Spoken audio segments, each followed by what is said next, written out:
Apriamo ufficialmente la porta dell'innovazione in città. Con queste parole l'assessore all'innovazione Luisa Cattozzo ha oggi inaugurato l'Urban Digital Center di Rovigo.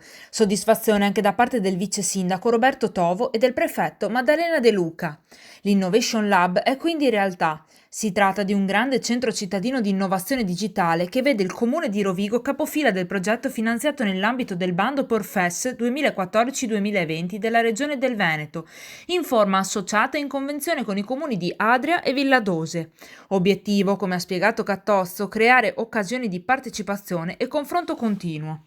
Oggi presentiamo un evento importante, ha detto Tovo, in rappresentanza del sindaco Gaffeo, perché non si tratta solo di aver recuperato un vuoto urbano, ma di una scelta di strategia, scegliere l'innovazione e attività che guardano al futuro come chiave di lettura di trasformazione della città. Dopo il taglio del nastro, l'inaugurazione è proseguita con la visita al centro a piccoli gruppi di invitati secondo la normativa per l'emergenza Covid.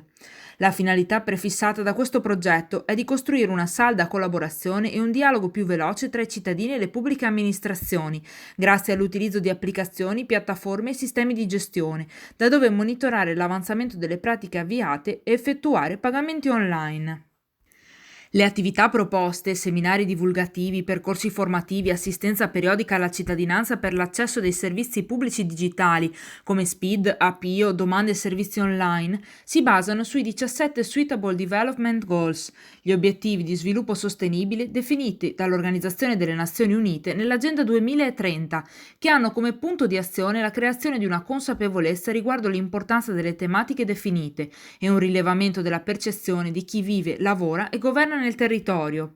Gli spazi dell'Innovation Lab e i centri P3 palestre digitali ospitano diverse tipologie di attività gratuite, aperte a tutti e consultabili sul calendario ufficiale presente anche sul sito del progetto, aggiornato con cadenza trimestrale.